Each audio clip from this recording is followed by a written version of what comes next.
lost friends and family members. There have been a lot of other people who have been asking me, why are you sharing so much loss? You should share some good news and testimonies. I'm like, you do know part of the human experience is suffering, right?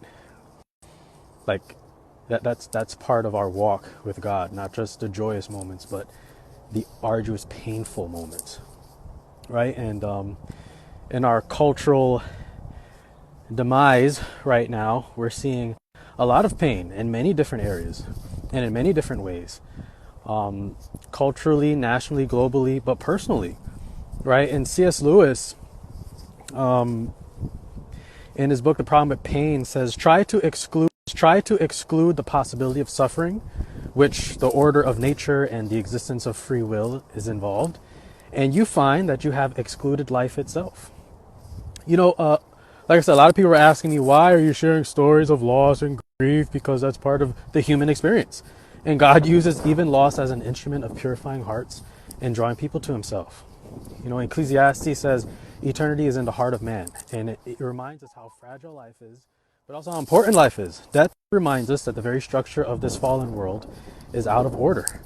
And out of everything surrounding us, from cultural collapse, the issue with the truckers in Canada, to Whoopi getting suspended from The View, CNN, Jeff Zucker, and everything in between, death beckons the human soul to cry out in a way that only the soul can, and to hold on to the one who made the human heart.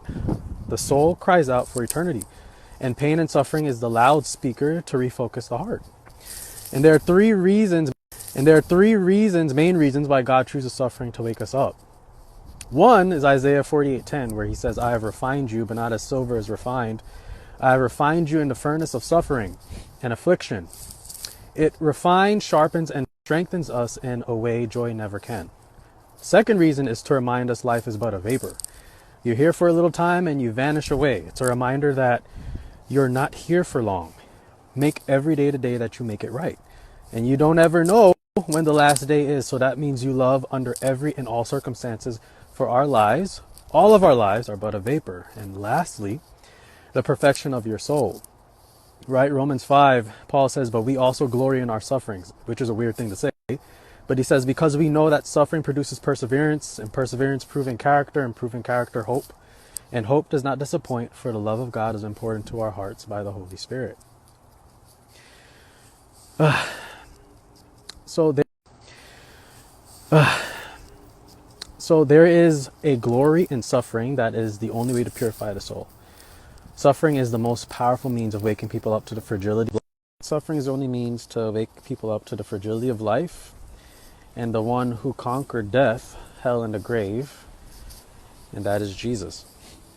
One of my favorite verses, which is a favorite books in the Bible, is the book of Daniel, and it's an essential book to read right now.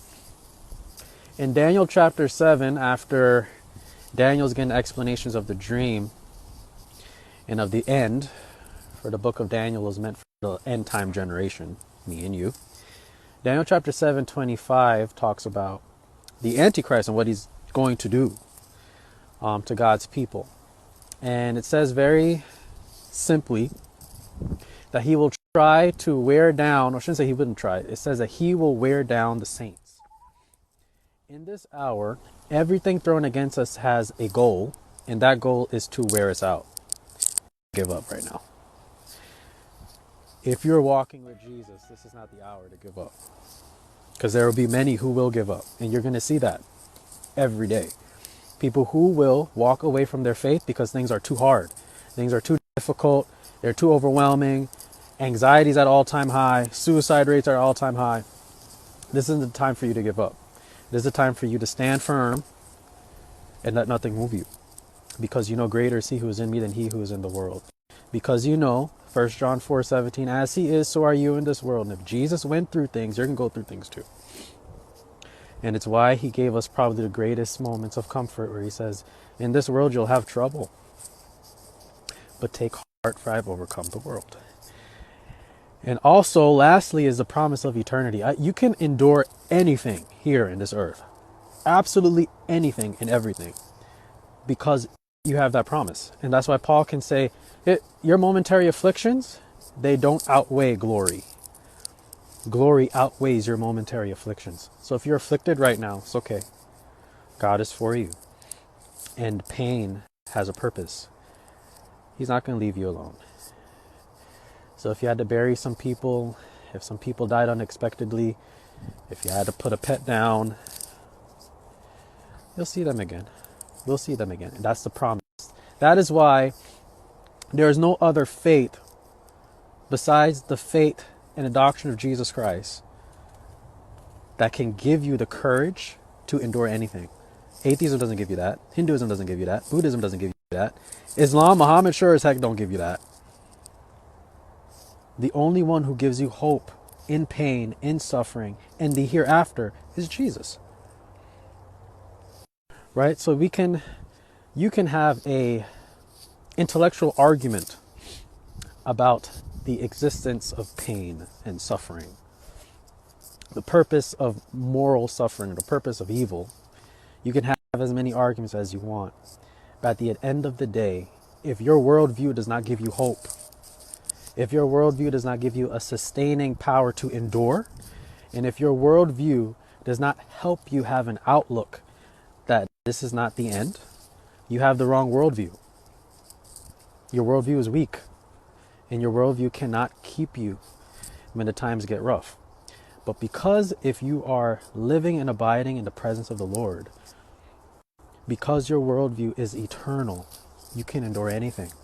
You can endure anything anyone throws at you, anything the world tries to throw at you, you can endure it. Because greater is he who is in you than he who's in the world. My rant. Hope you stayed until the end. And if you didn't, go back. I think it was good. But in closing, life is worth living. Even in the midst of suffering, life is worth living. Because Jesus claimed to be the way, the truth, and the life. That all those who believe in him, although they die, yet shall they live. So because of Jesus and the truth of eternity, life is worth living. One more thing. I was just reminded of a quote I read a long time ago from Corrie ten Boom, who survived the Holocaust. She had this analogy. She said, when you buy your ticket and you're on a train and you're sitting down, when you go through the tunnel, do you rip up your ticket and throw it away? Or do you sit down and trust the conductor?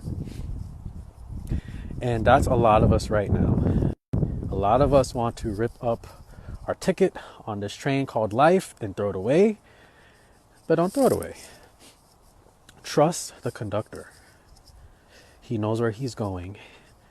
This might be a pit stop, but he's still good and you'll get there safe. Anyways, had to share that with you guys.